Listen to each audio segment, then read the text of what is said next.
In Austin, I'm Mark Mullins. The federal government is threatening to withhold millions from the state of Texas if it doesn't change how it issues commercial driver's licenses. In recent months, the state has revoked commercial driving privileges from thousands of truck drivers. It came after a federal audit found systemic problems in how the state issues those licenses. As KVUE's Daniel Perot reports, part of the concern from federal regulators is centered on a deadly crash that happened here in Austin. In an October letter, the Federal Motor Carrier Safety Administration told Texas a recent audit found systemic problems, outlining nearly 60 cases where DPS allowed CDLs to remain valid years after the driver's ability to be in the country legally expired, in some cases by 4, 6, or even 8 years. Not only should they not be in the country, they shouldn't have a CDL license driving dismissal, and now they can't read the sign that says, hey, slow down. It's part of a nationwide review of how states issue CDLs, sparked by deadly commercial vehicle crashes involving immigrants. Trucking safety expert Dale Prax says for too long it's gone unchecked, and Texas is not the only state with issues. It's really hard for me to even wrap my head around. I just don't know how is this even happening, right? As of September, more than 9,600 Texas drivers had a non-domiciled commercial driver's license or learner's permit. Those are typically given to those who are temporarily allowed to work in the U.S. According to the audit, federal regulators reviewed 123 CDLs issued between June of last year and August of this year and found just under half did not meet federal standards. That means every truck we drive by, we have to guess, is that the bad guy or is that the good guy? I don't think that's safe for my grandkids to be on a highway. The letter cites this March pileup on I-35 in North Austin that killed 5 people. Police say a semi-truck driver failed to brake in traffic.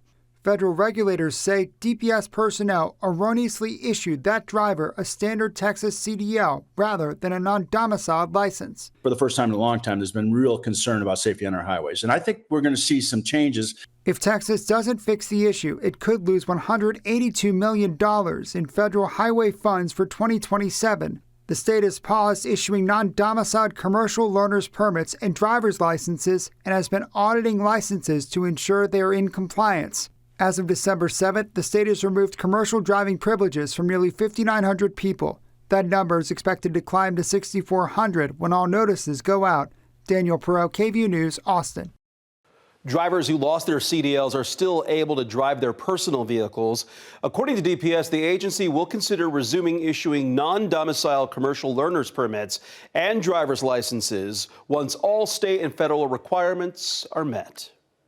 Neighbors in one Georgetown community are raising alarms about a trapping program meant to control the deer population. They argue their homeowners association is inhumanely harming and killing animals and not letting neighbors look into alternatives.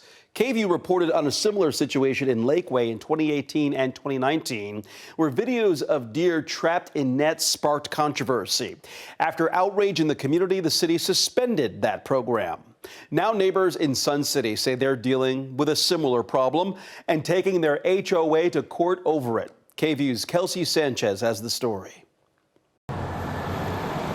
Neighbors in the Sun City retirement community say a major reason they moved here was the wildlife. I didn't spend this kind of money for this view and this area not to be able to enjoy the wildlife that comes with it, which is wonderful. Linda Barty says she's lived in the area for about 10 years and occasionally wakes up to deer roaming her backyard. For Dave Barry, the sentiment is the same. It was part of the charm of Sun City. But they say when they learned their homeowners association fees were going toward what they call an inhumane method to trap white-tailed deer, they were mortified. We pay for it. We pay for the deer to be trapped, transported, killed, and processed. The next thing is that they're going to lure the deer here with food for a few weeks. The deer will be comfortable coming here because of the food. Then they'll set up the traps.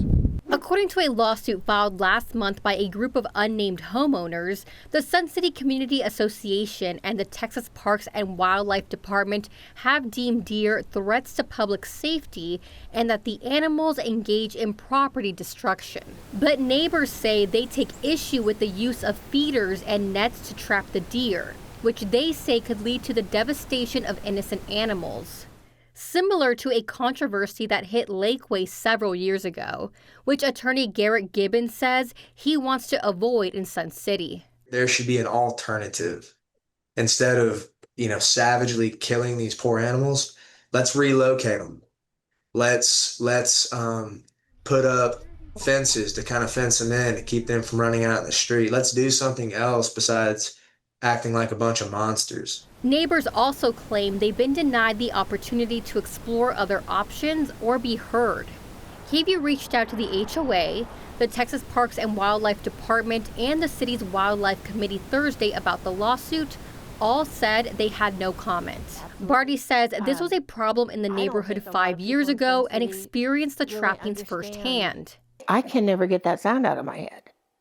I was so upset by that, so traumatized by that. Barty says she just wants the HOA to explore other options for deer population management so she never has to hear that sound again. In Sun City, Kelsey Sanchez, KVUE News. And according to the Texas Parks and Wildlife Department's website, there is an application process to obtain a permit for deer trapping, which can include using drop nets to capture them. The site mentions the handling and killing of deer must be done in a humane manner. Well, seniors at Bowie High School are hoping to bridge a generational divide and bring senior citizens closer to the action. Students hosted the first ever Senior for Seniors basketball game. Senior citizens from a local retirement community were invited to watch the Bowie Bulldogs face the Dripping Springs Tigers. One organizer says it's important to include them in the community and know that people still care for them. Obviously, both of our grandparents live far away and they can never come to our basketball games, and after seeing that, we met with some local retirement homes, and we realized how there's a loneliness pandemic and there's a disconnect between our generations, and we wanted to bridge the gap between these two generations. And what's something that everyone likes? Sports. And we happen to be on the basketball team, and we thought it'd be a great idea, and the seniors seem to love it, and we want to keep it going. And the Bulldogs treated the home crowd with a win, beating the Tigers 65-29. One student says they hope this carries on in future classes and even to other schools. Those are the headlines in Austin. I'm Mark Mullins.